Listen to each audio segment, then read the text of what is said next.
This is Common Sense Radio. Straightforward and no excuses. All right. Come on now. This is the Steve Gruber Show. Call me crazy. Oh, yeah. What I said was perfectly right and spot on accurate. Boy's got a mouth like a cannon, always shooting it all. Stop. Got Yeah, it. stop. I mean, you're way off script. Got it in me. Gonna quit until it all comes out. Hey, boy. Been a long education. Yeah, you know, it's not cynical. It's common My sense. homework is Pay attention to me when I'm talking to you. I'm gonna rock the nation. Rock the nation. Genuine, accountable, and raw. Here is Steve Gruber. Are you ready? Are you tuned up and ready for it? It's Free for All Friday. The phone number, 888-900-9966. Welcome to the Steve Gruber Show. So much to talk about going forward. Republican debate last night. The cleanup from the big storm here in southern Michigan left a lot of, quite a mess in different places. In fact, caused a couple of big windmills, big turbines. One of them disintegrated, collapsed. We'll talk about that a little bit. Today on the program, though, we're going to have Ed Sarpolis here talking about politics going forward. Donald Trump ahead of the field here in Michigan, but by how much, we'll talk about it. Todd Wood will join us. MIS President Roger Curtis will be here because MIS has teamed up with Jeff Gordon for a special package. We'll tell you what that means. Aaron Call will break down the debate for us last night. And then a little bit later here on the program, a couple of Michigan filmmakers, one that's a good friend of mine I've known for an awfully long time. But Shane Hagedorn and Jesse Lowe will be here to talk about a film they produced in Michigan that's going to be opening very soon. We'll tell you about that straight ahead. But let's get started with last night's debate. Donald Trump, the focus of the pointed attacks from Ted Cruz and Marco Rubio. And in one exchange here, Marco was taking on Donald Trump about his hiring practices and potentially hiring illegal aliens. Listen now. But I also think that if you're going to claim that you're the only one that lifted this into the campaign, that you acknowledge that, for example, you're the only person on the stage that's ever been fined for hiring people to work on your projects illegally. You hired some workers from Poland. I'm the only one on the stage that's hired people. You haven't hired anybody. Well, in fact, some of the people And he by the hired way, were- well, but hold on. I've hired, And no, and by in the way, fact- I've hired tens of thousands of people over my job. You've hired nobody. 1,000 people You've from had another nothing company, but problems from another with your country. credit cards, etc. Let me say, let me just say, let me finish Senator, the statement. This is important. You haven't hired one He person hired in your life. workers from Poland, and he had to pay $1 million or so in a judgment wrong. for hiring. That's It is, wrong. That's a It's fact. totally wrong. Well, people can look it up. I'm sure people are Googling it right now. Look it up. Senator Cruz. Trump Polish workers. You'll see $1 million for hiring illegal workers on one of his projects. Yeah. Yeah, he did. All right. Let me tell you there, I listened to some of the response to that and watched, one of the dial deals, up and down, positive and negative. And Donald Trump came out well ahead on that exchange. And when he told Rubio he had never hired anybody, and that's what people are looking for. They're saying, well, Donald Trump's different. He's not just a politician. He's a guy who's run businesses, and that worked very well for him. And, Rubio did his level best to land some punches. He did look more engaged, more in the game, more, I don't know, I think it probably raised his level pretty good. I think Rubio had a pretty good night, but Donald Trump, once again, is right there on top of it, responding with the kind of answers that make him popular with so many Americans now. So I certainly don't think that Rubio, he threw a punch, but did it land? Not really. But he did join at times Ted Cruz launching a battery of attacks against Donald Trump. And it was a pretty rowdy debate. Gosh, there was one woman in the back. When she was cheering, man, she was just like, it was going to shatter glasses. Wine glasses were going to explode. As that thing was going on.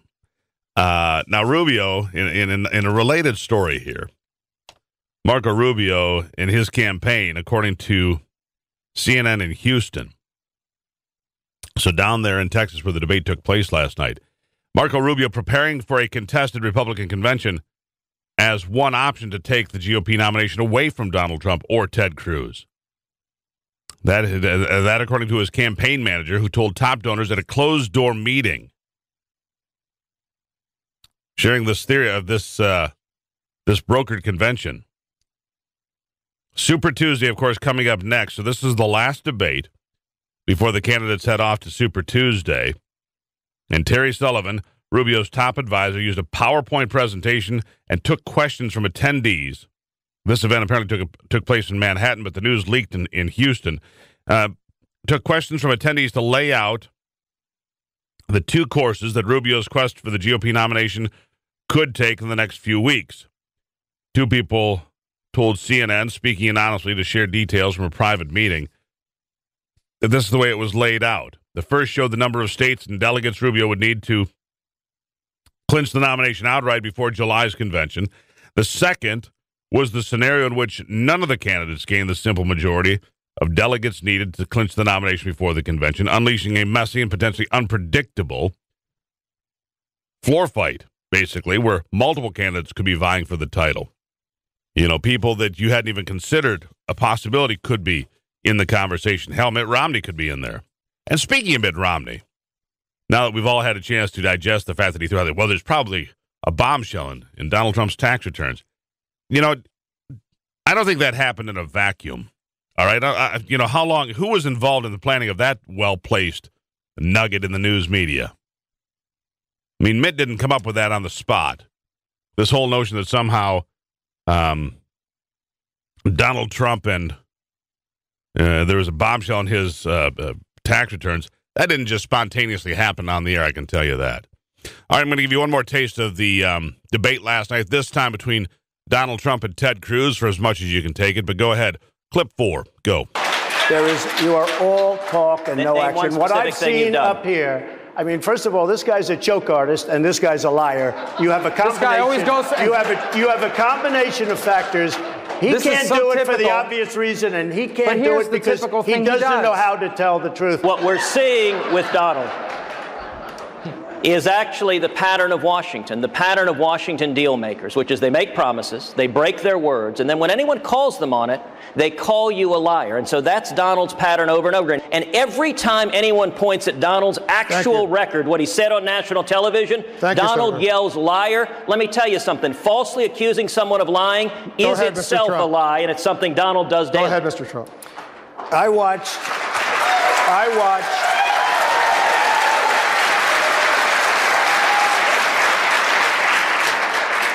the lobbyists. I watched what this man did to Dr. Ben Carson, who I respect, in Iowa, where he said that Ben Carson is out of the race. He has left Iowa, and he's out of the race. And I thought it was disgraceful.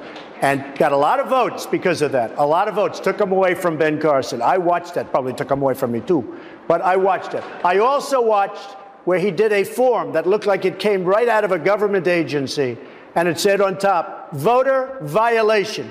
And then it graded you, and it scared the hell out of people. And it said the only way you clear up the violation, essentially, is to go and vote for Ted Cruz. I watched that fraudulent document, and I said it's the worst thing I've ever seen in politics. To me, that was even worse than what he did to Ben. Now you get it. There you get it. You get it. It is Free for All Friday. How do you feel about it? Would you vote for Donald Trump? Would you vote for Marco Rubio? Would you vote for Ted Cruz or the other two, John Kasich and Ben Carson?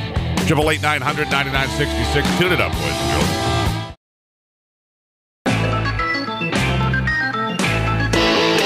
Michigan, born and raised with Midwestern values and Michigan common sense. All right, welcome back to it on a Free for All Friday. Welcome back to it.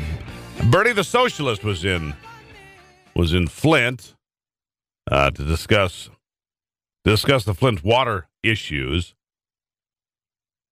Talking about the crisis. He talked about not just the fact there's lead in the water, but that water costs too much. The high cost of water. A couple of hundred people filled the pews at the East Court Street Church. Sanders addressing the crowd briefly before taking responses from the crowd on questions he asked about the response to the crisis and what should take place to resolve the issue. A whole bunch of folks turned out. Here's a little bit of a taste of what was going on there. It is clip 1. Go. And I once again hope that out of the tragedy of what the residents of Flint are experiencing today will come fundamental changes in national public policy regarding cities and towns all over this country. Okay. It seems to me that if the city does not have the resources, if the state does not have the willingness, then in fact the federal government has to acknowledge this is an emergency situation and act accordingly. If we are looking at children being poisoned and perhaps suffering irreversible brain damage, if that is not an emergency, I just don't know what an emergency is. Why are you paying for the privilege of having poisoned water? All right. I mean, we'll discuss that in a while, but I don't know that people should be paying to have water that makes them sick.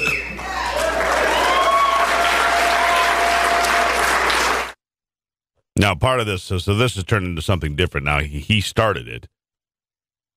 And here's where it goes from there. Residents started voicing their displeasure. What they said were high water bills and possible disconnections. Nothing to do with lead in the water, mind you. But they started shouting out the cost of $150, $200, $250 for water. Well, that's not the conversation. The conversation is whether or not there was high amounts of lead in the water, which in many houses, clearly, there were. Because the water department dropped the ball, violated federal law, and did not put the anti-corrosion chemicals into the water to keep it from happening, which is required by federal law, along with a written plan also required by federal law, both violated. The EPA is required to respond within 30 days if there's no plan and no anti-corrosives in the water. They didn't do that either. And yet people want to point their finger at the administration here in Lansing. Now, the administration here in Lansing has plenty to answer for, but it did not violate federal law and switch the water supply. And it certainly did not violate the law by not putting in anti-corrosives or not having a written plan. Again, incompetence at the local level, indifference at the state and federal level led to a very bad situation. All are accountable. All are accountable. But let's just be honest about who has what culpability. But this other thing about, well, water should be free. That's the question right there. Should water be free? And is water going to be free for everybody? For me, does that mean that my water in the country is going to be free because I have a well? Of course not. Of course not. So that's...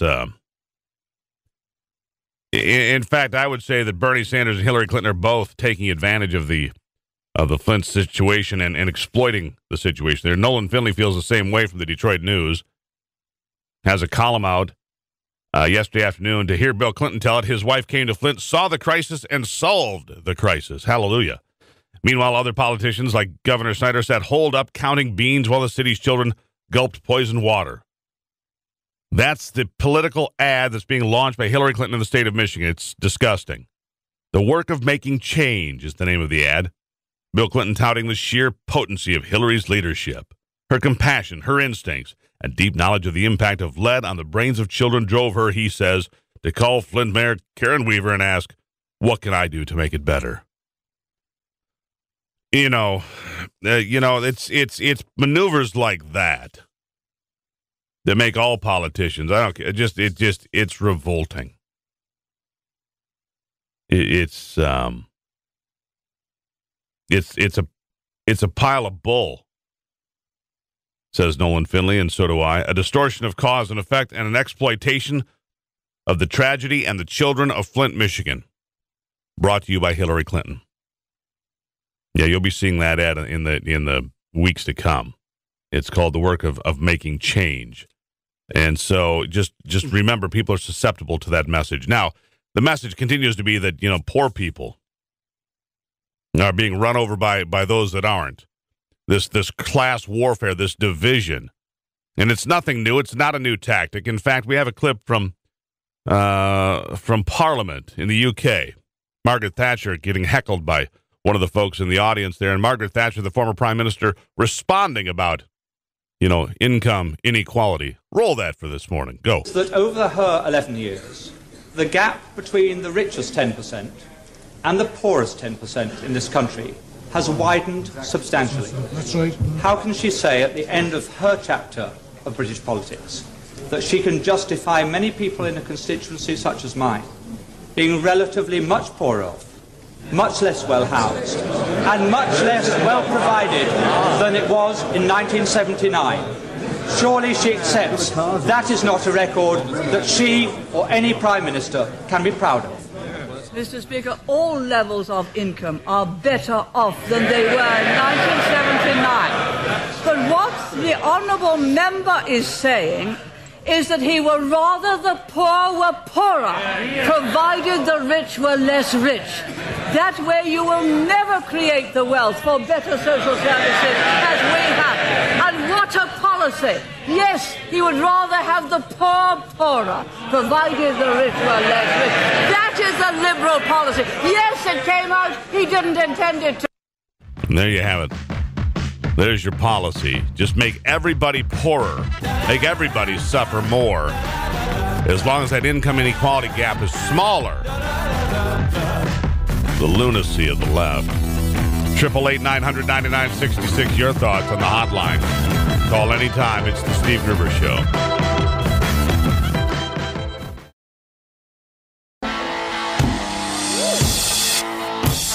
Taking a closer look at the stories that affect you most with a big dose of common sense.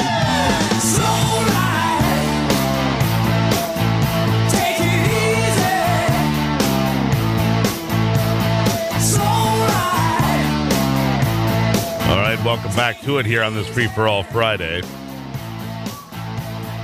Testy exchanges last night during the debate, as you have heard so far here in the program. Marco Rubio and Ted Cruz both coming after Donald Trump. I think Rubio was more effective. Cruz had kind of a flat night again, from what I could see. You know, he's supposed to be the best debater in the room. Of course, we'll have Aaron Call here from the University of Michigan, head of the debate program, here a little bit later to break it down for us. But Ted Cruz in his home state of Texas should have, had a better night, I would think. It didn't play out that way. How is it playing out here in Michigan? That's the question as we head towards the March 8th primary here. Of course, Super Tuesday is this coming Tuesday, and then Michigan next on the roster.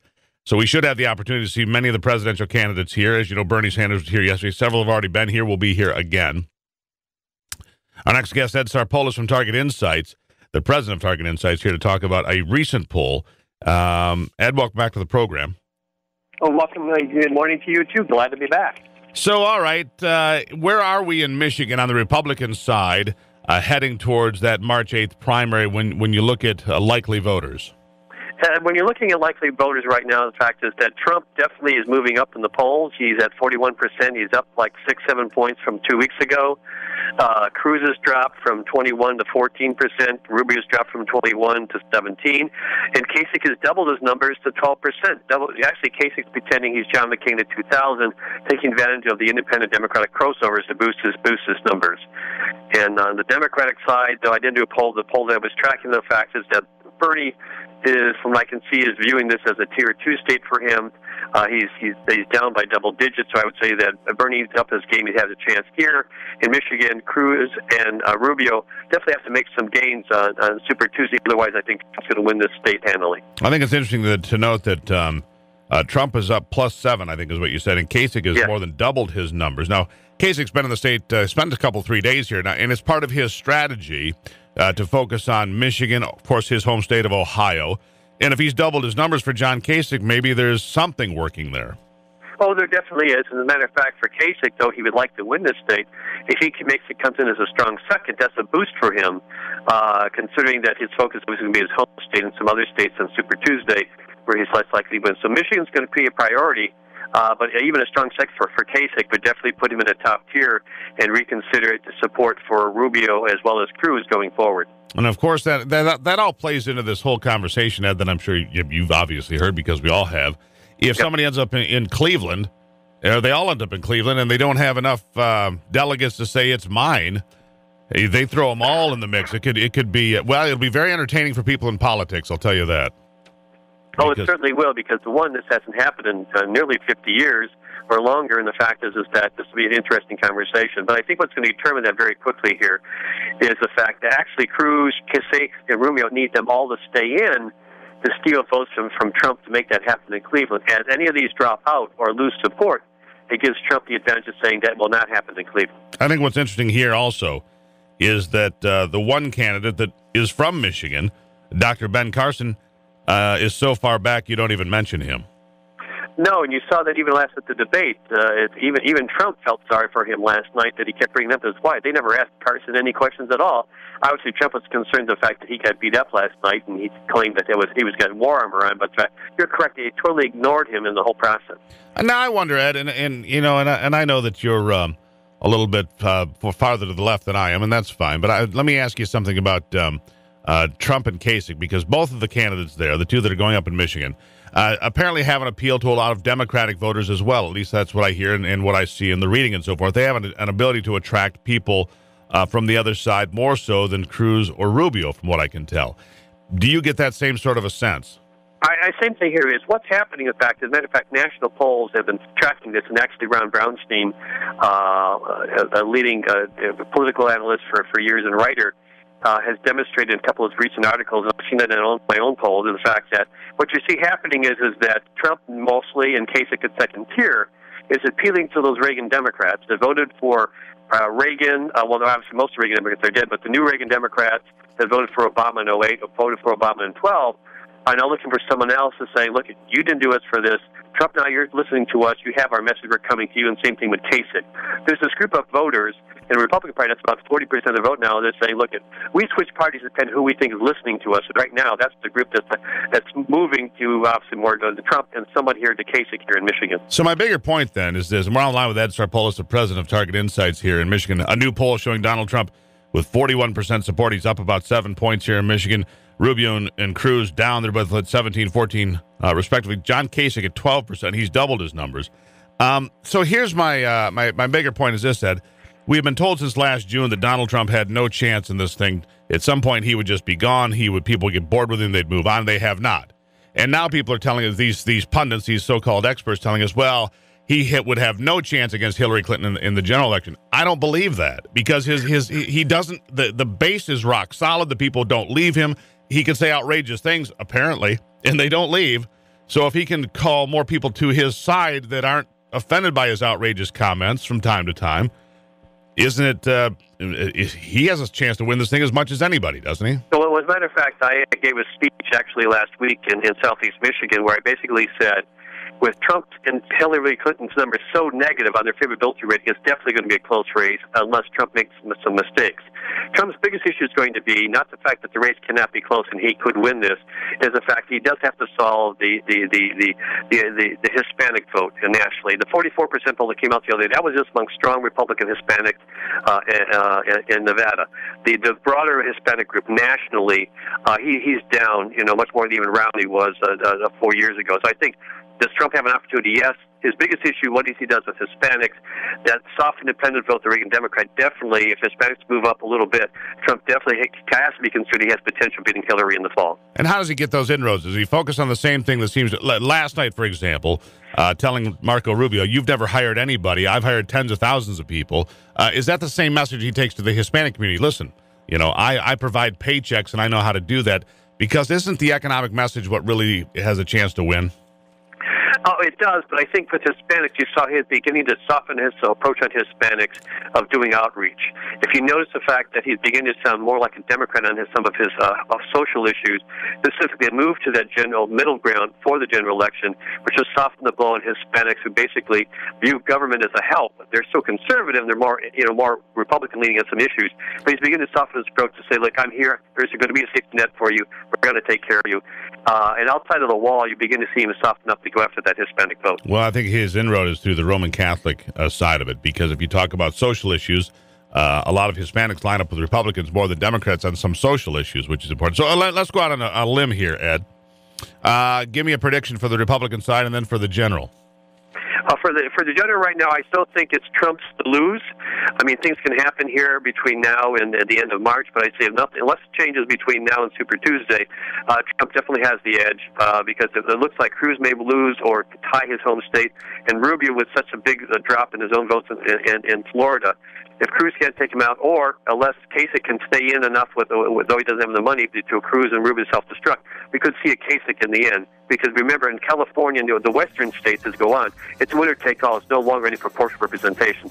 So Trump has to get through with a big lead going into those winners take all states. Fair enough. Ed Sarpolis, always good information. Thank you. My pleasure. There you have it. Ed Sarpolis, the president of Target Insights here. And there it is. Donald Trump with the inside track to the nomination. We'll keep an eye on it for you right here on the Steve Gruber Show.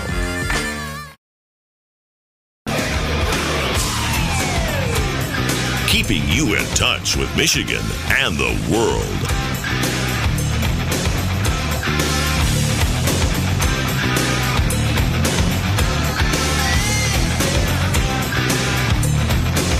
All right, welcome back to it. It's Friday here.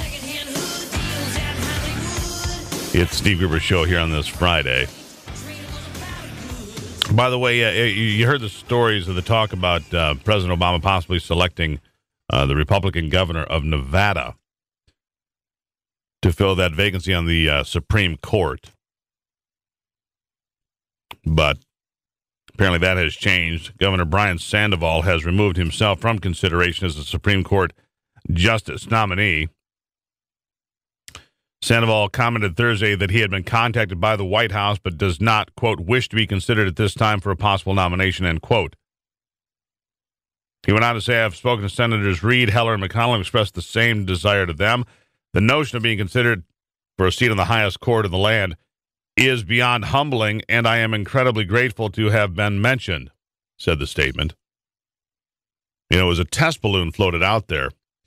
And a test balloon floated out there that got some, some decent response and so forth. But I guess Mr. Sandoval doesn't want anything to do with it. And so therefore he has gotten on down the road. Our next guest, Todd Wood, journalist with the Washington Times. And Todd, welcome back to the program. Thanks for having me on, Steve. I've been watching here with great interest this, we all have, obviously, the building of islands on what were coral reefs by the Chinese in the South China Sea. And now they're bringing in military aircraft, fighters, anti-aircraft equipment. They've basically taken and dropped into the middle of what is international water, a piece of land, and then exerted sovereignty over that and saying you can't come in here. I've never, ever heard anything like it. Yeah, it's pretty shocking. And, I don't know what you do about it. I mean, it's in their neck of the woods, obviously. It's not their land, but or their sovereign area that they can keep others out legally, but, physically, except for just sending ships and planes through there on a regular basis. I don't know what you do about it. I mean, this is, again, just the consequence of a lack of American, force projection ability and weak leadership. Yeah, and it's deeply concerning to the Japanese, the Koreans, the Vietnamese, all sorts of free nations, democracies, if you will, that they're mortified by this because they see China upping the ante, becoming more aggressive, taking a more militaristic stance. And you're right. What do you do about it, Todd? Well, I think the next president is going to have to deal with it, obviously. Whether we have to beef up forces in the region, with our allies. I spent time at Clark Air Base in the Philippines decades ago. They're talking about reestablishing some of those locations again. And not so much against the Russians, or maybe against the Russians, but mostly against the Chinese, communist threat, which is the old boogeyman. So, but here's what it does. It gives them the kind of high-tech stuff that they're bringing in the military with these radar systems and these, I guess they're there for monitoring as much as anything. They can see what's going on in the air, on the surface, but they're monitoring and controlling that part of the ocean now with very high-tech equipment. I mean, it's not like we can just sneak in there. Yeah, we can do a flyby, and the Chinese say don't do that because that's already happened a couple of times. At what point do the Chinese, shoot down a plane from the United States or Japan or wherever, and it becomes an international crisis? Well, yeah, if you remember back to the first few months of the Bush stage, most people forget that we almost had that when the Chinese fighter got real close to the American surveillance plane, I think it was, and damaged it, and it had to land on Chinese, territory, and they kept him hostage for a few days. The Obama administration has a bad habit of flying a few planes over a threatened area, thinking that's going to solve the situation. They flew a couple F-22s over South Korea. I'm sure Kim Jong-il was shaking in his boots. Flying B-52s, which is almost 90 years old, near somewhere doesn't really scare anybody anymore. Yeah, that kind of saber rattling doesn't work anymore, but we have to do something. So, I mean, is there anything that can be done at this point? I mean, if they can build one island, you got to know they've got 25 more in mind. Yeah, well, I think we got to rebuild our Navy. I think we have to rebuild our alliances, rebuild our forward power projection capability. We used to have bases all through the Pacific. I mean, that's shrunk immeasurably now, so that has to be, rebuilt. Unfortunately, it's going to be expensive, and it's going to take political will, which, we don't have a lot of money these days due to crap fiscal policies, and our political will is not there either under this administration. Yeah, and I wonder if and the way I see things unfolding, you see all these, thousands of people turn out for Bernie Sanders or Hillary Clinton. Is there any will among nearly half the country to do anything in the military? My answer, I think, is probably not. I think a lot of those folks are like, yeah, we're good, because they don't understand. I mean, they stare at their smartphones all day drooling on themselves and have no idea how dangerous the world is, and have this notion that, well, if we just all sing Kumbaya, we'll get along. It'll be fine. And it doesn't work that way. No, and think about it. I mean, this is communism. Although they're not preaching that way of life so much anymore, it's more totalitarianism. But this is the same thing that we fought all through the 20th century, where, hundreds of millions of people died under its control, where they are looking to take over the world and look at what's happening. I mean, it's the same old thing. And now Bernie Sanders preaches that and gets 20,000 people in the audience. At any rate, I digress. I'm not sure where we go from here, Todd, but I think you and I will continue to try to sort it out next time we talk. As always, a pleasure. Thanks so much, Steve. Take care. There you have it. L. Todd Wood, everybody, from the Washington Times. He does the threat assessment piece on a daily basis, sometimes several times a day. Look him up. Get hooked up with L. Todd Wood. Great information. It's Free for All Friday. What's your thought? 888-900-9966.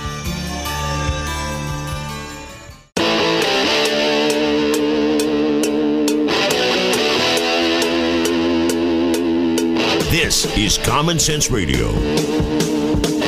Straightforward and no excuses. All right. Come on now. This is the Steve Gruber Show. Call me crazy. Oh, yeah. What I said was perfectly right and spot on accurate. Boy's got a mouth like a cannon, always shooting it all. Stop. Yeah, stop. I mean, you're way off script. Got it in me. Gonna quit until it all comes out. Hey, boy! Been a long education. Yeah, it's not cynical. It's common sense. Pay attention to me when I'm talking to you. I'm gonna rock the nation. Rock the nation. Genuine, accountable, and raw. Here is Steve Gruber. All right, we're going to talk about privilege coming up in the next hour here. Set your dial for hour 3 coming up in a little bit here, because talk about a couple of things that are going on where a comedy festival charging more if you're white, especially if you're a dude, because you're a white male, you get to pay more to go in the door. And I think that's, somebody's got to challenge that. And then there's a new app out there that'll, when you divide up your check at dinner. Yeah, if you're a white dude, you pay the majority of the check. Yeah, it's called, what's that thing called? What's this app called? I'll come up with it for you. Equipay. Yeah. We'll get to that, and then I say just set your dial for that. That'll really turn you on to get you rolling through your Friday. Let's start with this, though. A wind turbine located in Huron County collapsed during this winter storm that brought the wind and snow. The cause of the collapse is unclear, they say. I found this on M Live. The Exelon Corporation turbine located near Gagetown and Richardson Roads in Oliver Township. Oliver Township Planning Commission Chair Brian Dickens lives about a third of a mile from the damaged turbine. It's not damaged. It's in pieces. It's shredded. It looks like a 747 that augered into the ground at 500 miles an hour. I'm not going to speculate. It was just mechanical failure, he said. Well, gee, if the wind blows too much and there's snow on the things and they get out of balance because there's snow and ice on a turbine, is that going to bring these things down? And I can tell you, there's a pickup truck in this one picture here that looks like an ant compared to this pile of twisted metal and so forth. They're lucky somebody didn't get killed or a building didn't get destroyed. They say, and it happened at 5 in the morning. They say the nearest home is let's see here, about a third of a mile away. Dickens says the zoning ordinance we have in place prevented anything from happening to anybody or anything. The problem is we're putting up these turbines all over the place. You're going to have failure, a catastrophic failure like that. I don't know how often, but obviously not a good thing. But take that bit of knowledge and add it to this. Researchers at the Massachusetts Institute of Technology, MIT, have now confirmed what many in the energy world already knew. Without government support or high taxes, green energy will never be able to compete with conventional, more reliable power sources and power plants. That was released just yesterday. MIT has determined that conventional energy would be and will be consistently less expensive than green energy for the next decade and probably considerably longer. The study concludes that the government could only make green energy competitive by offering enormous, their word, not mine, enormous amounts of taxpayer support. That means green energy can't work unless you tax basically everything. The study confirms that green energy can only work when energy prices are extremely high and require government support. Projections from the International Energy Agency estimate that developing wind and solar power, just to be sustainable and have any impact globally, would cost in excess of $16 trillion in the next 12 years. More than $16 trillion in the next 12 years just to be sustainable. Windmills, here's a quote.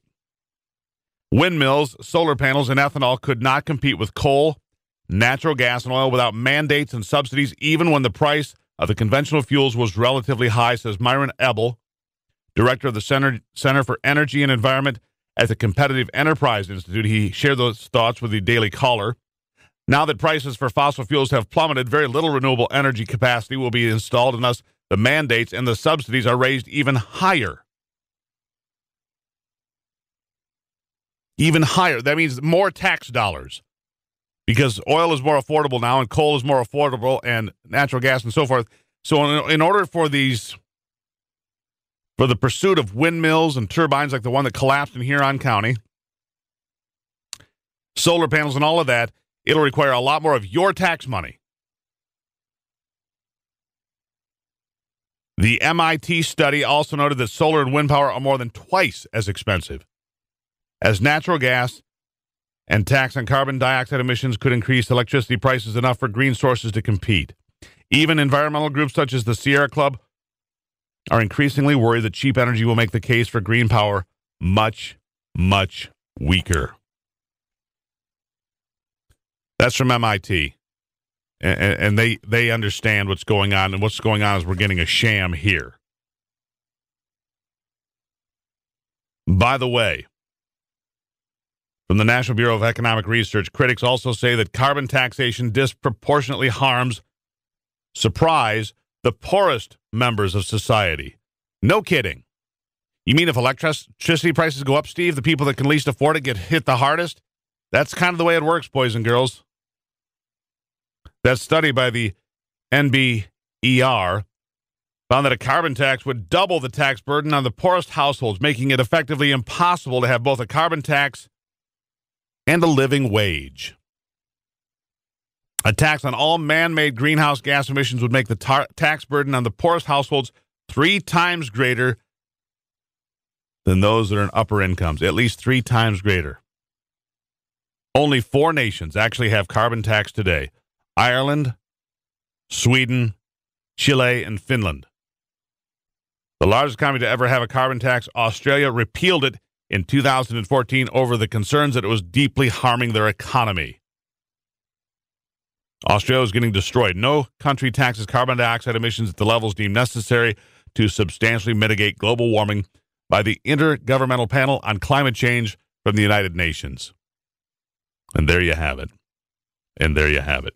So from MIT, the Massachusetts Institute of Technology, saying, unless you tax the daylights out of everybody for everything, this notion that windmills are going to power the world, it's just not, it doesn't work that way. And windmills are never going to power an 18-wheeler down the highway through Nebraska or Montana or through the UP or freight trains down the tracks on solar panels. It's not going to work that way. So we might as well find a way to make it work better with what we have great abundance of, don't you think? Why squander the tax dollars and get little return? Maybe we should invest that into different things like infrastructure, like roads and bridges. Just an idea. Just an idea. Straight ahead, speaking of enjoying ourselves with fossil fuels, how about a little race day at Michigan International Speedway? Our good friend Roger Curtis will join us here on the program in just a moment. It's Free for All Friday on the Steve Gruber Show.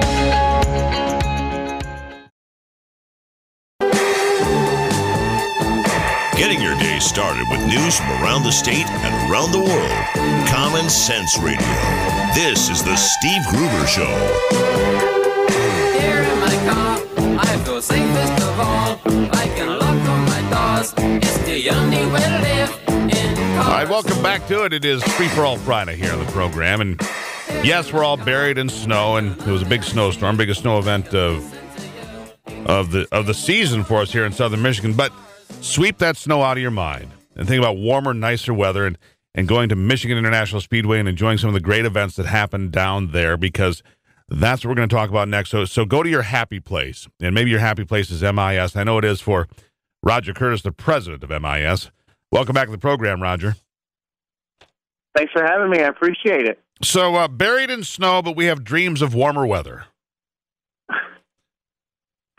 We do. I mean, the summer's going to be great. You got to have something to hang on to, and aspirational right now. But I love the snow, so I'm okay with it. But we are gearing up. We started the NASCAR season down in Daytona last weekend with an amazing, closest finish in the history of the Daytona 500.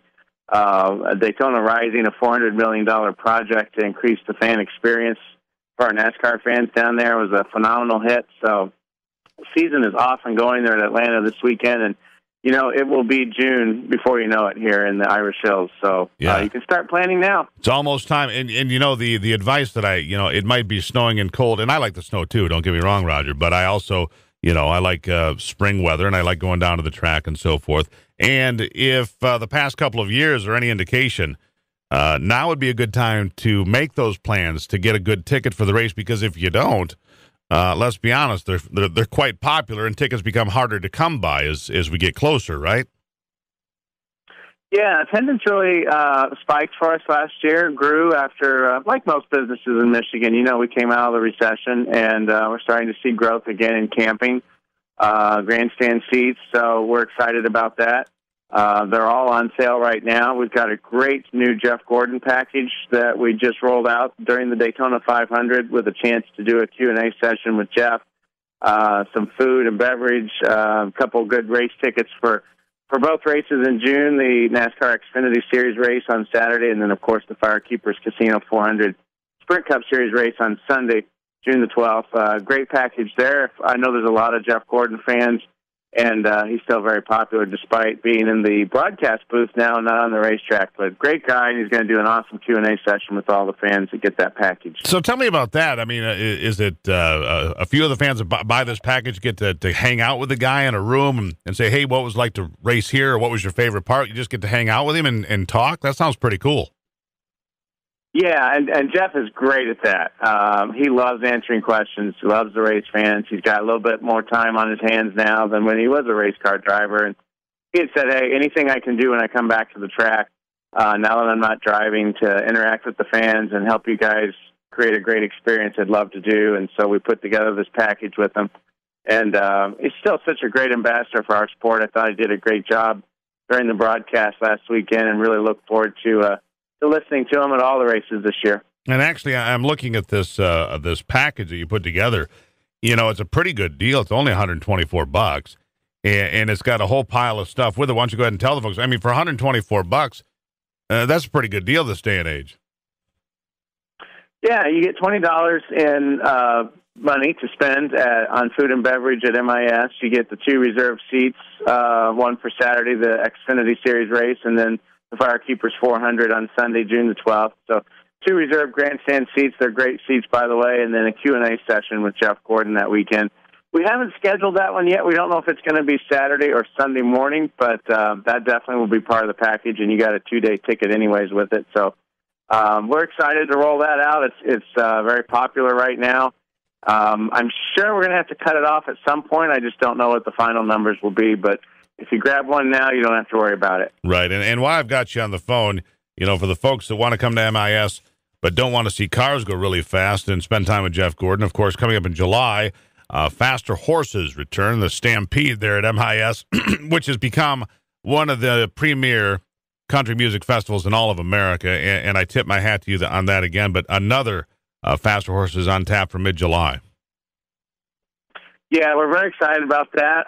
Just found out a couple days ago, actually, that it was nominated for Music Festival of the Year in the United States, and we'll find out April 3rd if we won that. But hats off to Live Nation. They put together another stellar lineup this year with Jason Aldean, Lady Antebellum, Sam Hunt, Eric Church, many, many others. And, you know, that has become really our third NASCAR weekend. The size and scope of it is as large, so the camping is actually larger right now. So you're talking about getting your tickets and getting camping. That's not just for the NASCAR races, it's for Faster Horses as well.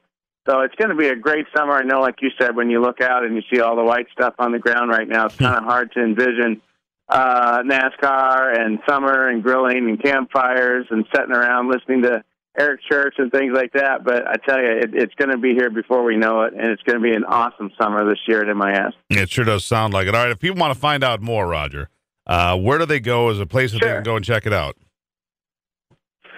You can go to mispeedway.com is our website. If you want to talk to someone in person, it's 800-354-1010. Those dates again, June 10 through 12 for the NASCAR Firekeepers Casino 400 weekend. Faster Horses July 15 through 17. And then August, little date change here because of the Olympics helping NBC out with their coverage. We moved the August weekend, the Pure Michigan 400, back a couple weeks. That is now August 26th through 28th. So mark that on your calendars, and I look forward to seeing everyone out there. So that's kind of a late date on a race for you guys, but just to help out and not compete with the Olympics. Probably a pretty good move for everybody. Yeah, it is. Assuming the Olympics happen now with all the news coming out of Rio. But, yeah, we wanted to help NBC out. They're a great partner for our sport, obviously showing all the races and a great broadcast partner. So I know the Olympics are very, very important to them, so we moved back. Just for 1 year, we'll be moving back to our traditional August date next year in 2017. But this year, August 26th through 28th for the Pure Michigan 400 race weekend. All right, Roger Curtis, the president of Michigan International Speedway. Man, it sounds like a great year. Thanks for stopping in. Hey, no problem. Thanks for having me. There you have it, everybody. Roger Curtis here on the Steve Gruber Show. Dust it off and let's run around the track. We'll be right back.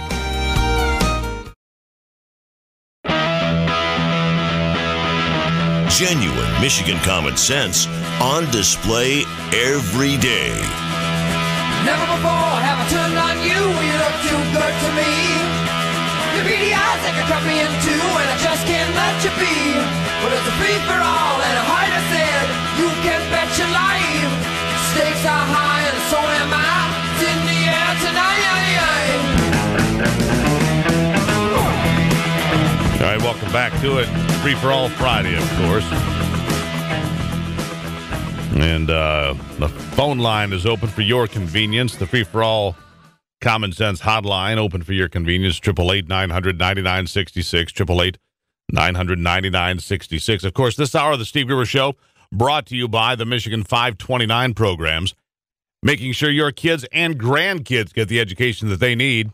To learn more, go to savewithmi529.com. That's savewithmi529.com. Some punches thrown last night during the Republican debate.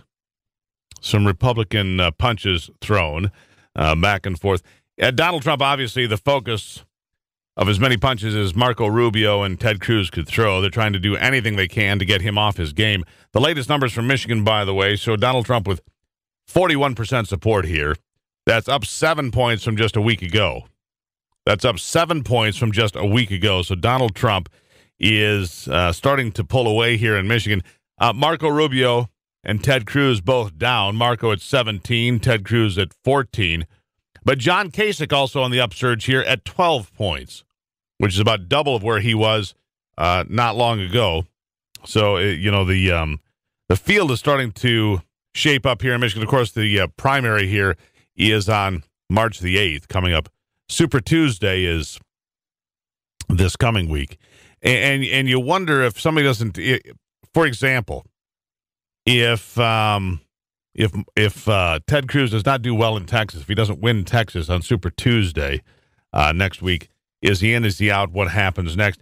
So last night's Republican debate was fairly important, and I saw some things that reminded me of debates past. Aaron Call, the director of the University of Michigan debate program, back with us today to talk more about how it went last night. Aaron, welcome back.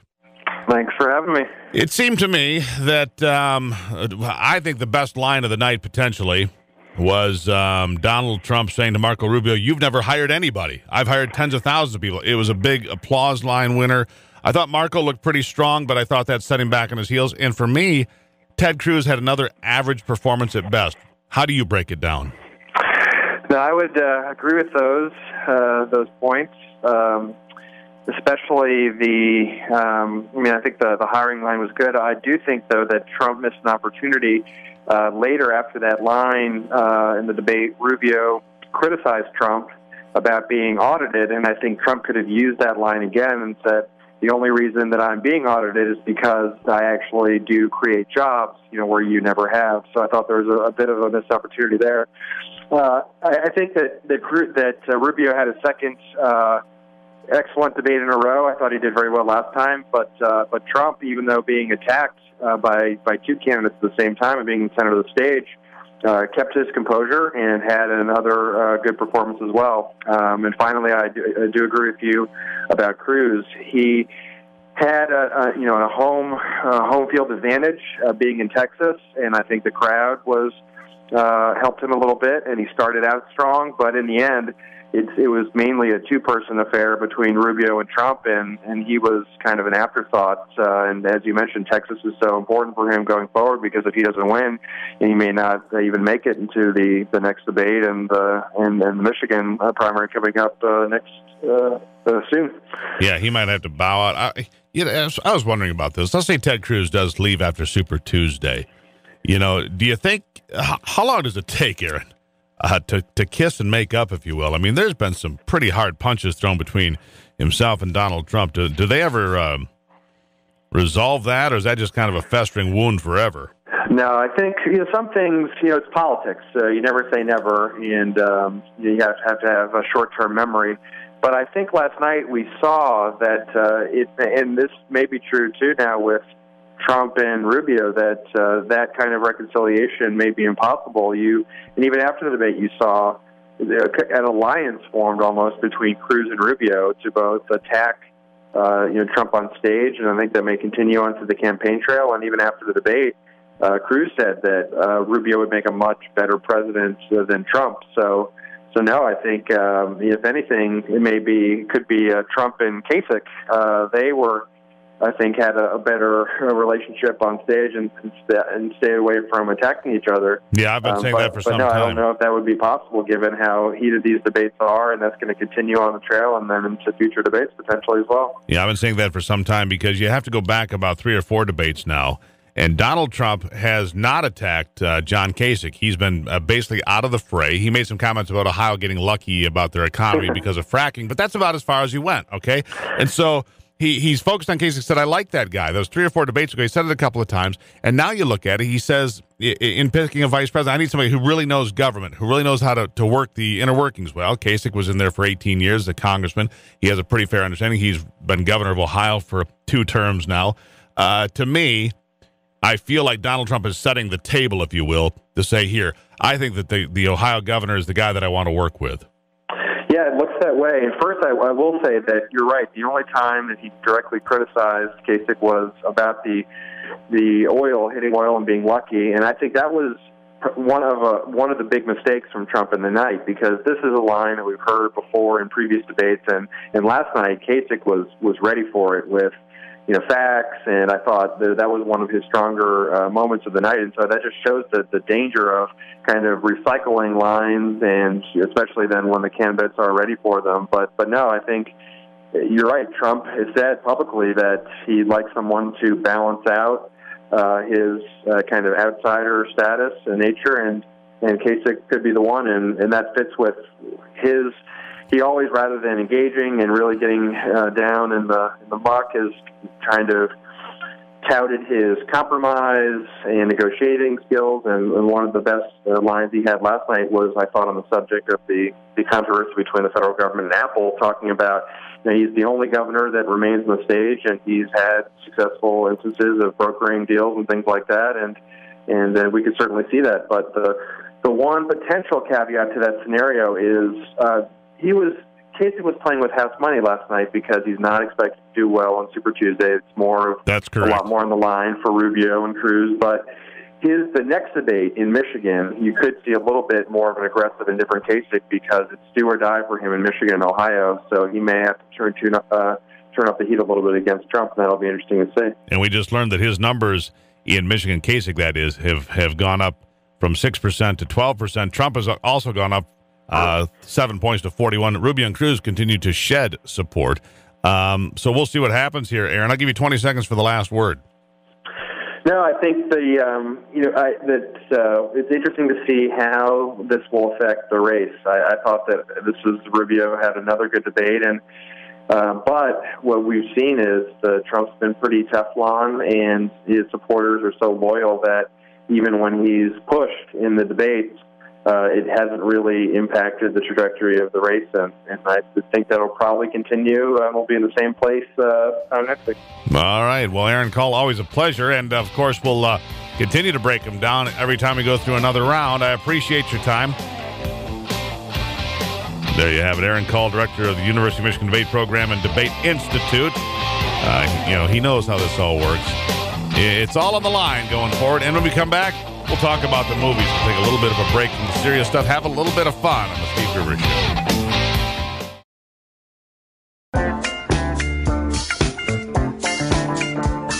Taking a closer look at the stories that affect you most with a big dose of common sense.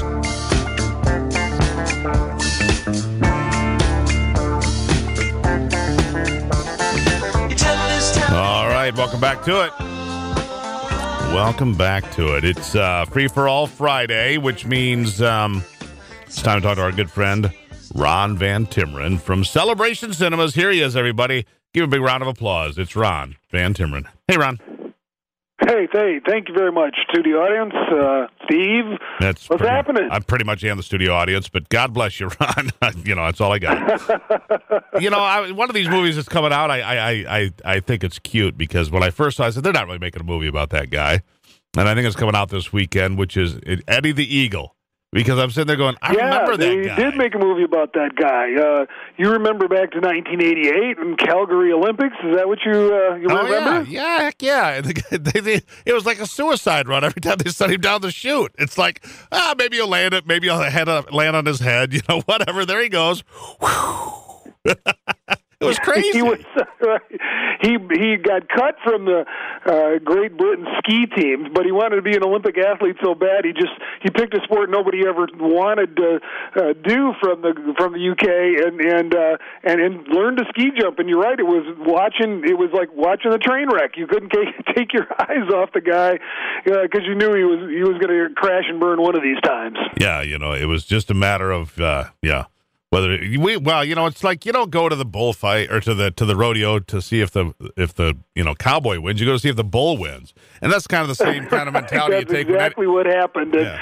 This getting the best reviews of any of the new movies. Hugh Jackman stars. He's not the Eddie guy. That's played by Taron Egerton is his name. Christopher Walken also in this movie.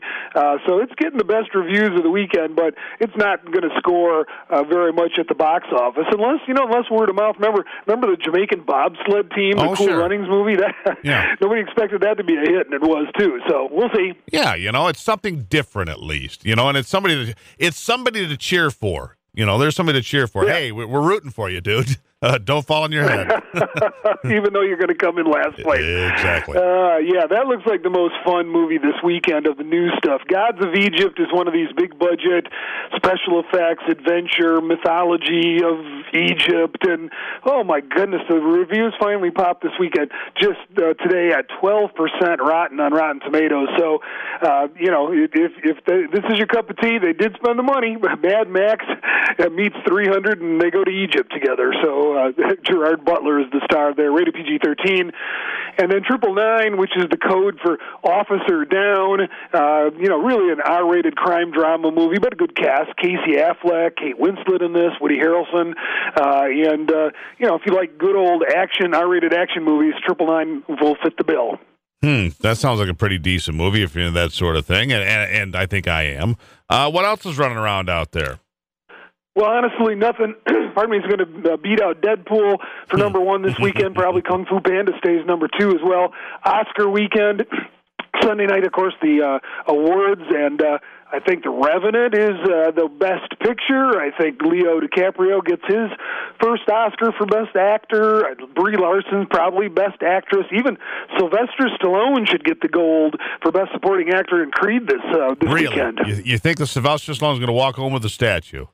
That's pretty cool, actually. Everybody says so. I mean, Mark Rylance from Bridge of Spies would be the upset here, but it's Stallone's to win, I think. All right, well, there you have it. All right, and Deadpool, and that might not be for everybody, but it sure was funny to me. I'll tell you that. And you can tell a lot about a guy by what he thinks is funny, and that's for sure. And I thought that movie was hilarious. Probably need to see it again.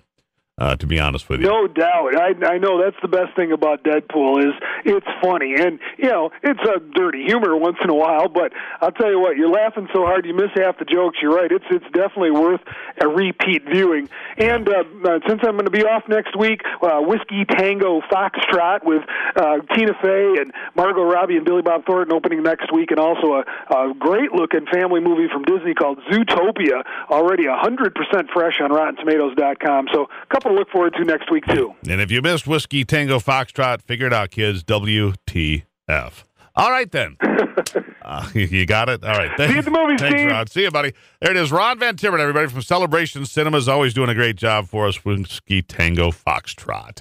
And this weekend is going to be a rotten, sloppy mess. All of this snow we have here, by tomorrow, it's going to be in the mid-40s across much of southern Michigan, and by Sunday in the mid-50s with rain thrown in just for fun. So flooding, if you're prone to flooding, if you have a basement that's a low-level basement, keep in mind you'll need to keep an eye on it. That's all I'm saying.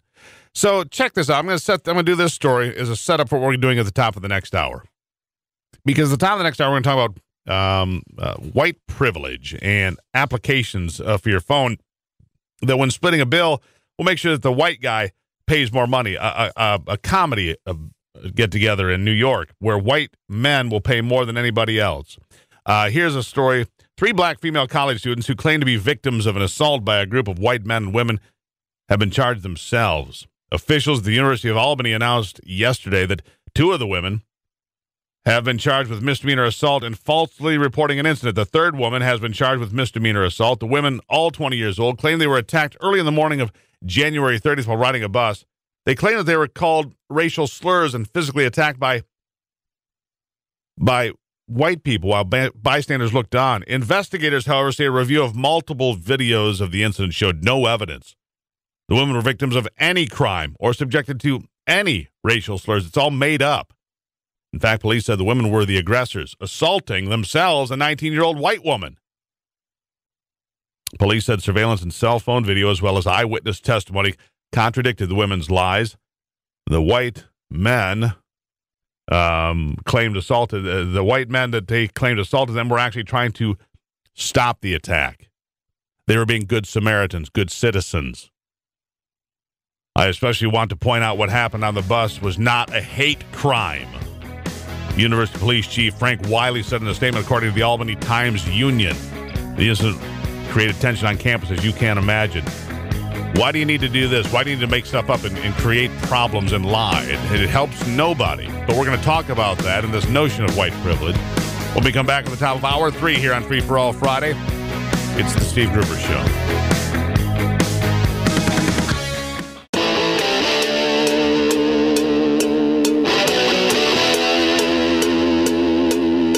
This is Common Sense Radio. Straightforward and no excuses. All right. Come on now. This is the Steve Gruber Show. Call me crazy. Oh, yeah. What I said was perfectly right and spot on accurate. Boy's got a mouth like a cannon, always shooting it all. Stop. Yeah, stop. I mean, you're way off script. Got it in me. Gonna quit until it all comes out. Hey, boy. Yeah, you know, it's not cynical. It's common sense. Pay attention to me when I'm talking to you. I'm gonna rock the nation. Rock the nation. Genuine, accountable, and raw. Here is Steve Gruber. All right, and welcome to it. It is Free for All Friday. You're welcome to join me on the Common Sense Hotline anytime you'd like.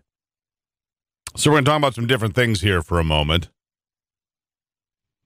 These the hustlers of race, you know, have created a more divide in this country than I can ever imagine in my lifetime. There's more racial animosity now than there was, I believe, just a few years ago. I believe that, in my experience, from where I stand, there's more racial diversity now, and more division, more animosity than there's been than I can ever remember. Just here a couple of days ago, Hillary Clinton is at a fundraiser. This is Wednesday. $500 per person. She's there at a home in South Carolina. And a woman, Ashley Williams, holds up this sign, am I a super predator? Hillary Clinton apparently had used the term super predator when referring to black people back in maybe 1996. And so this woman shows up and opens up this banner, if you will. It's like a sheet. It's like the size of a pillow cover, if you will, and unfolds it and holds it out, and then starts demanding answers from Hillary. Roll the tape on that. Go. Making sure that South Carolina became the first state with body cameras. There's more work to be done, but got to lay down these markers. You got to build toward common sense gun reform, criminal justice reform, and all the like. So I think we've got a very, I think we've got somebody saying here, we have to bring them apologize for mass incarceration. Okay, we'll talk about it. I'm not a super predator, Hillary Clinton. Okay, fine, we'll talk about it. You apologize to black people for mass incarceration? Well, can I talk? And then maybe you can listen to what I say. Okay, fine. Thank you very much. There's a lot of issues in this campaign. The very first speech that I gave back in April was about criminal justice reform and about predators. You're being rude. It's not appropriate. This is not appropriate. Okay, stop it right there. Let me tell you exactly what's going on if you can't hear it very well.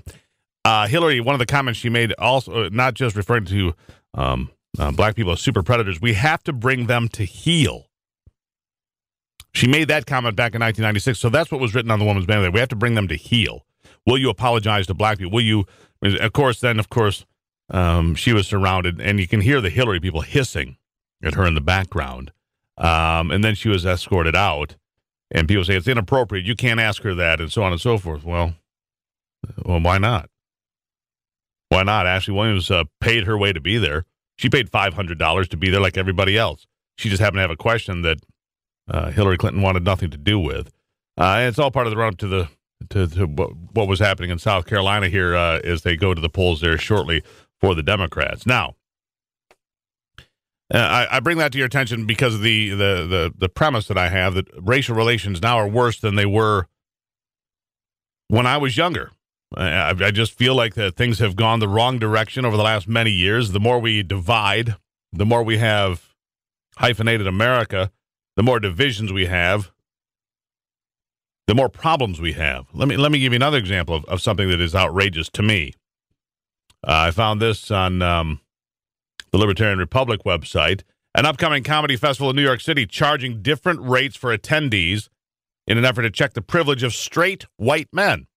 The Cinderblock Comedy Festival, to be held September 15th to the 18th in the hipster stronghold of Williamsburg, Brooklyn. With the festivities just 7 months away, organizers now urging potential performers to apply. But the festival has one very notable policy. Currently, only women, non-whites, and those that identify as LGBT are allowed to apply for an early bird price of $19.25. Straight white men, on the other hand, only allowed to apply starting after the 15th of March, and they will pay $25. Festival director Corey Spencer said the discount was intended to closely match the often quoted and often criticized statistic that women earn just 77 cents of what men earn. Apparently that they're extending this to non-whites and members of the LGBT community as well. So they're going to charge white men more because they believe that white men have privilege. Got it so far? And if that's not racism, well, then you tell me what isn't, what is. And here's something else for you. It's a huge dilemma for progressives. On the one hand, it's terrible for a man to pay for a woman's dinner, they think. On the other hand, the gender pay gap of feminist mythology holds again that women make only 77 cents for every dollar earned by a man. And this is from a Breitbart article. So isn't the failure to pay just another contribution of structural sexism? Well, Equipay. Equipay is a new app for your Android and iPhone, and they have a solution. Developed by San Francisco-based comedian Luna Malbrough, the app divides dinner bills among the guests according to their race and gender. Let me get this straight. We're trying to all get on the same page and pull the wagon together and be a united country. And they've got it so you can have an app now to break it down. And this is appalling. For example, black women, they say, make just 64 cents on the dollar compared to a white man. So if you get your bill and it's $100 and it was $50 and $50, the black woman would pay 64% of the $50. You'd pay the rest if you're a white dude. According to the app's website, and may I quote, Equipay helps you to avoid the entrenched discrimination that exists in our society. It doesn't split the bill equally. It splits it equitably. You pay what you should to balance out the wage gap. The app is free to use unless you're a member of a high privilege group. That's in quotations as well. Then there's a surcharge. As the site explains, when dining out with a high privilege group, Equipay automatically adds an Equipay It Back surcharge. Equipay It Back surcharge. This fee subsidizes meals for others and funds Equipay's charitable arm. Thank you. And last but not least, the app allows users to let their followers know whenever they've used the app to smash the patriarchy at the dinner table. In a live presentation of the app, Malbrough described how user Graham shares his Equipay-powered purchase on social media to show that he is a social justice ally. Why don't we just pit everybody against everybody? All this does is create division and hatred and nonsense. It's absolutely appalling. And these people ought to be ashamed of themselves. For the people in New York, charging one price for one person, one price for another person, they ought to be challenged in court for open discrimination. And what about a hate app? That's what it looks like to me, a hate app. Just saying. Free for All Friday, your thoughts. Share them at 888-900-9966. Back in a moment.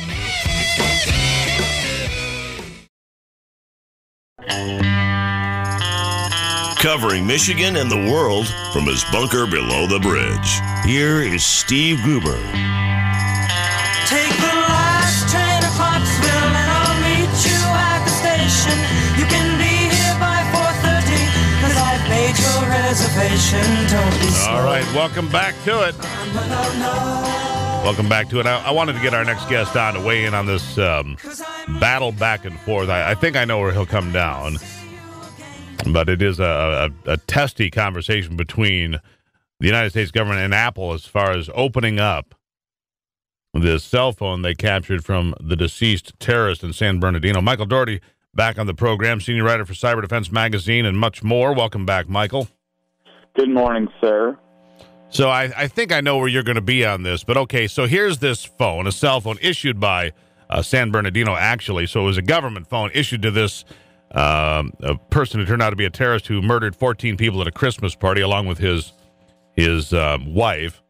And now they want to be able to get into this phone to see if it connects back to any other terrorists. Okay, that makes sense. I get that. But they can't get into it. They can't figure out the passcode to get into the phone, so they're a little confused.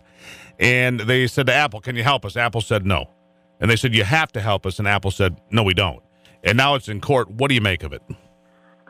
Well, okay, I'll give you the first answer. I come down on the side of the FBI. Is that what you thought I was going to say? No, it's not. Ah, okay. All right, let's go back here. This is what happens when you start not trusting government. The irony is, when you have a president like Obama, and then you have conflict after conflict and all these controversies and all this unethical behavior that the public sees goes unaccountable, then we start losing trust in government. So then the people throw the baby out with the bathwater. And those phones, to me, and let's not forget, both my parents were police officers, so I probably have a bias here. You? Come on. My parents met, as Detroit police officers. So I suppose I'm like, look, that phone to me is a crime scene. And all the FBI is trying to do is not disturb a crime scene. And they're trying to get the help of who built that room, basically, to unlock it. And Apple's running around concerned about the effect of that because they happen to also enjoy making billions in tyrannical countries. So my sympathy really isn't with it. Now, I did start on the side of Apple when this thing first started coming out, but the story keeps bouncing back and forth and changing, and it starts settling down. So, but that is my big picture look at this. So but, why did you change your mind, though? Good. Now, why did you change your mind, though? Because with me, and you're right, I don't trust government, and I'm surprised that you do at any level based on the things that you've been through. My concern is this.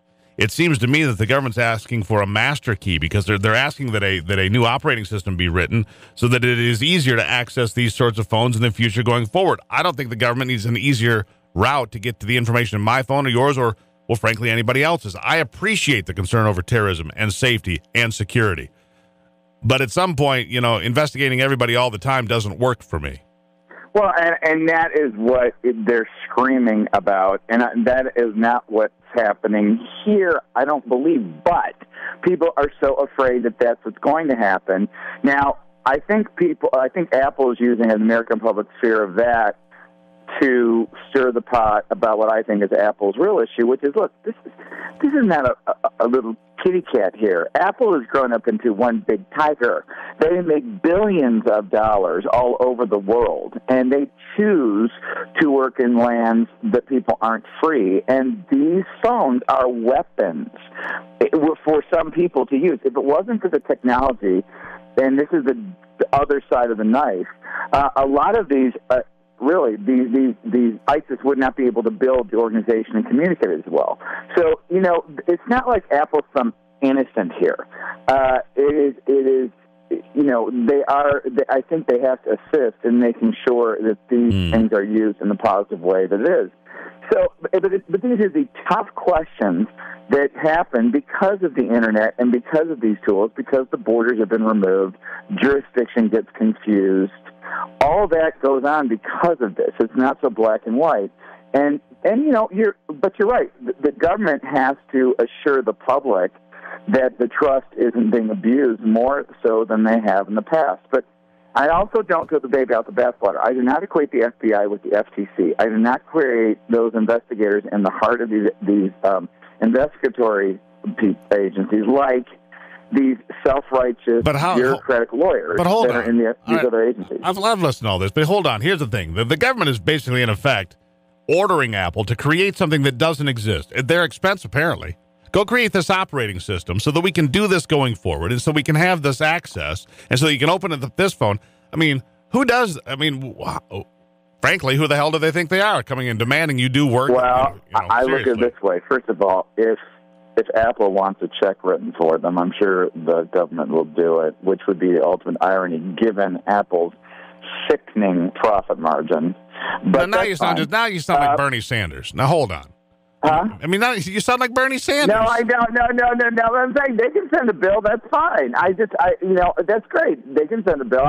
I don't begrudge Apple's profit margin, but I do. But they wouldn't dare, if they're playing the PR board, they're not going to dare play poverty because they're just not. So anyway, yeah, that's right. My that's right, second Bernie. point now, since Yeah, we haven't had this big counterpoint in several calls. Oh, dang it! Now I forgot my point. It's fine. The point is they're being forced to create something that they Oh, I know.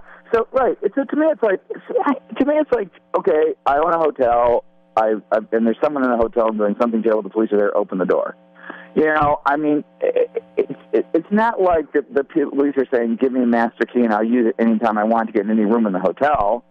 I mean, that's what people want to think. But that's what they're saying. That can't happen. I really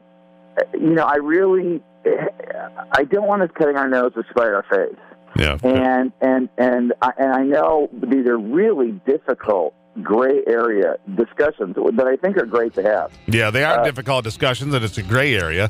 We're going to resume this conversation, Bernie, the next time you're here. And excuse me, Michael. I'm just kidding, of course. Oh, Michael man. Doherty is our. I want to come back after the break after you fired that fireball. Doherty, always a good conversation. Take it easy. There you have it, Michael Doherty. Everybody, back in a moment on the Steve Gruber Show.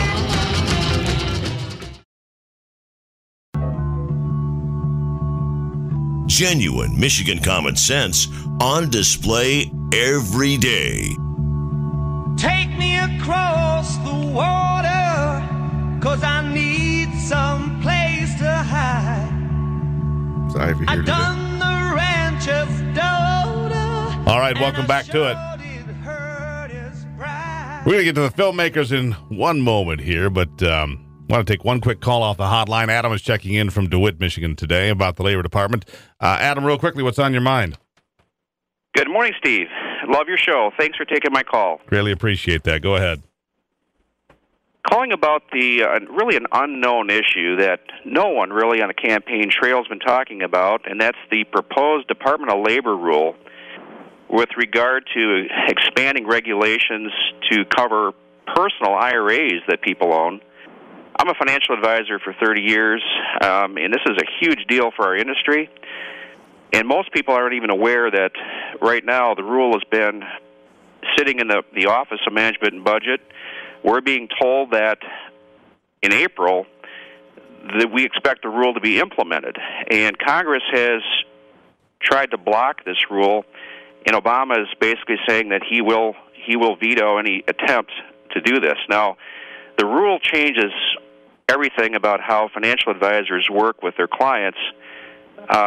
For example, if I have a client that I've worked with for, say, 30 years, and they have an IRA that we manage, help them manage, I will not be able to talk to that client unless I have a contract with the client explaining my services. And there's a whole conflict of interest issue being proposed. A whole bunch of new regulations and so forth. I've heard a little bit about this, Adam, and you know what I'd like to do?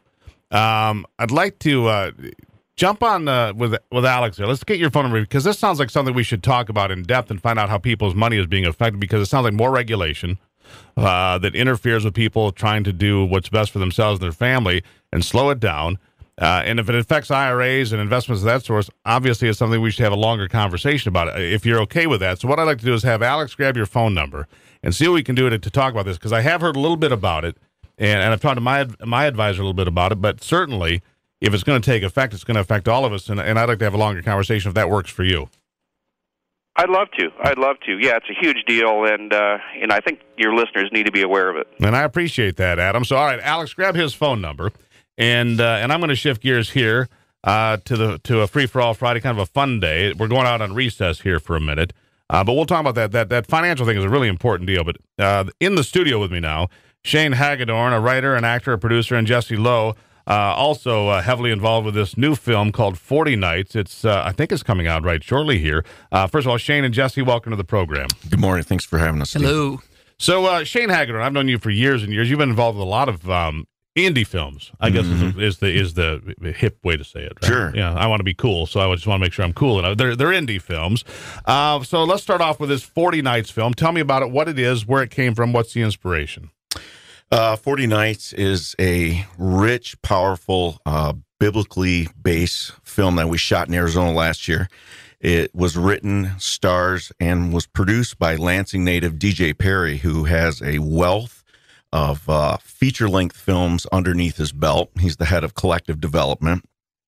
Jesse Lowe, sitting to my left here, is the director of this, and we trekked out a year ago to create something so powerful and awe-inspiring, and it releases today at Celebration Cinema in Lansing and Grand Rapids for 3 shows a day, running through March 4th. And if we do really well, they'll hold us over as they've done before.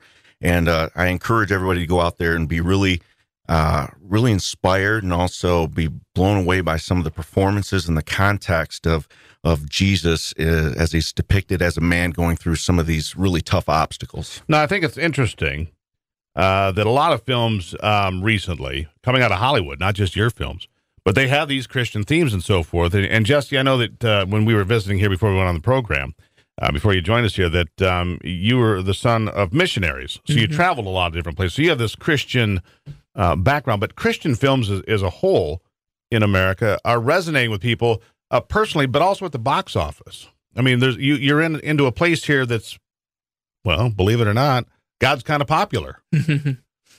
I mean, what do you make of this whole renaissance, I guess, of the word? Yeah, no, it's a pretty interesting time we're in right now. With, you have huge Hollywood-made blockbusters with things like recently like Noah and stuff like that, and we're coming at it from the other end. Of course, with 40 Nights is a very independent, low budget feature, But yeah, we're trying to concentrate on things that are not always shown, like Shane just mentioned, with how Jesus tends to be depicted sometimes. And so we were trying to do something that, just like our experience of the production, do something that's gritty, that can really show the parts, the character, what it was to be a man, what it was for Jesus to experience real fear and hunger and starvation and thirst as he was, to be tempted as we are. So it's something that's not written about very much in the Gospels. You get a few verses, so we just kind of extrapolated that to show a lot of what could have and might have happened and how it really can affect us. I think creative people in general do it for the creative process. Millions of people write books every year that are never written or never read by too many people. And these films are not seen by as many people as a blockbuster, but it's a labor of love for you guys, and it comes from a place, I think, that is more personal. So let me ask you this, and Shane, I'll ask you this. I mean, when you put a film together like this, how many people are involved with it? When you talk low budget, how low is the budget compared to something done, in Hollywood? Yeah, by Hollywood standards, of course, very low budget. I mean, they spend what they spend on food and catering. We probably spend on a whole budget. But it is SAG. They are SAG ultra low budget films, but the production quality is spent on the actual production. What you see on screen is what we spend, where a lot of times in these other productions, I've known people that have wrote checks for $4 million films, and they're buying everybody the best food, and they're setting in trailers, and they're getting the best a la carte stuff, where we put that on screen. So we suffer a little bit for the art and put it on there. So we make what would be a smaller picture look huge, and the production value is at its best. So you're eating hot dogs and sitting in the back of the car. Hey, man, it's camping. It's camping for 2 weeks and putting blood, sweat, and tears into it, and that's what shows. 2-week deal. All right, so Jesse, you directed this. How many people are on screen? How many actors and actresses are you dealing with, and extras and so on and so forth? What are you dealing with? Yeah, we had about 15 or so, principal cast. We worked with a lot of locals around the Yuma, Arizona area for the bigger scenes that required extras. And at times, I think our biggest day we had, I don't know if we had 40 or 50 extras. So that was fun to work with. And, the local people we went through a couple churches. And when was that done? That was done last year. Last March. Yeah. We shot. So we've produced and released within a year. We've released with Lightworks Entertainment, the former managing partner of PureFlix, one of the largest distributors in the nation, started his own venture, Lightworks Entertainment, and we were one of the first pictures off his slate, as well as my film that's coming out April 5th, Ashes of Eden, was picked up by Lightworks Entertainment. And that's been in the works for a long time, that film. All right, now hold that thought. We're here with Shane Hagedorn and Jesse Lowe. Shane, the writer, actor, and producer in 40 Nights, a film, shot in Arizona, but put together by these Michigan folks. Jesse Lowe is the director. He's also in studio with us. Sit tight. We're going to get back and talk more about this film, where you can find it, and why it might touch you, maybe personally, when we come back. It's Free for All Friday on The Steve Gruber Show.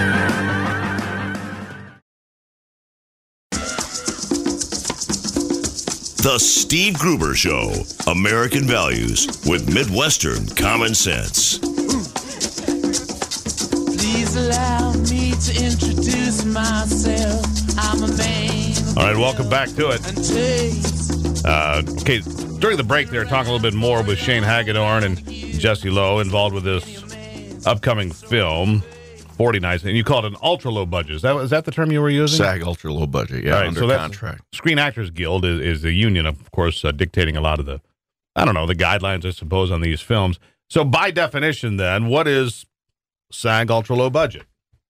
Well, at this point, the type of films that we are trying to make want to satisfy us as artists. We do tackle stories that are going to challenge us, that draw us, and that we feel are going to be worthy of our time, because time is the most precious thing you can never get back. Sure. So the type of films that we want to be involved with are something that we want to collaborate as friends. You have a good time doing it.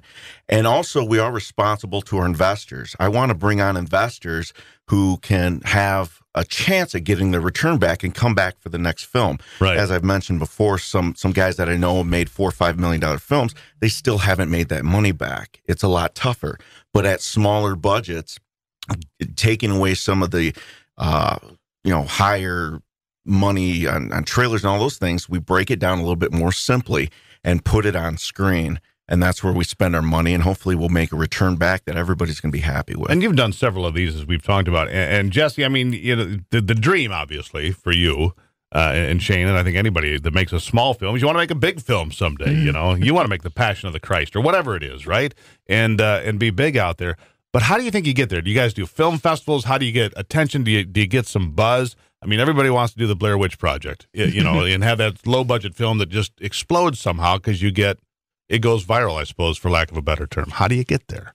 Yeah, well, I mean, we're really thankful that we got distribution right off the bat with this one, with Lightworks Entertainment. So the fact that it's coming out, local theaters, and then, as Shane mentioned, in Walmart and other venues, the DVD will be coming out in a couple weeks. So to have that distribution channel in place is where it starts, and it is about an investing game.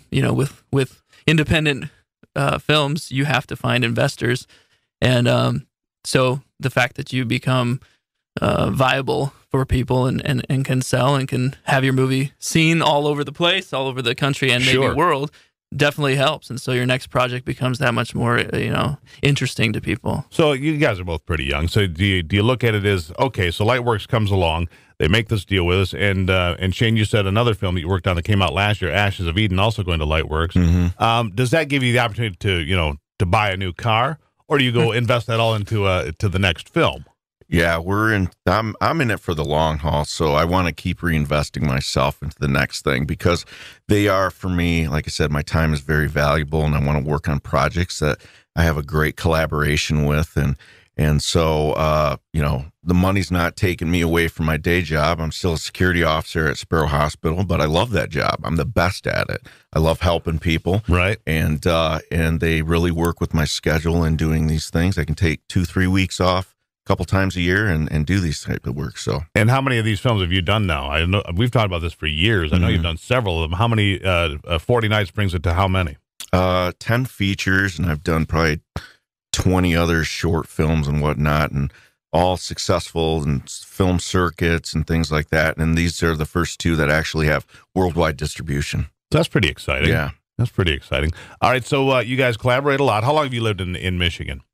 About 7 years now. Since you came home from the far reaches of the planet. Yeah. About 7 years. Okay, so I know this is the way you guys work.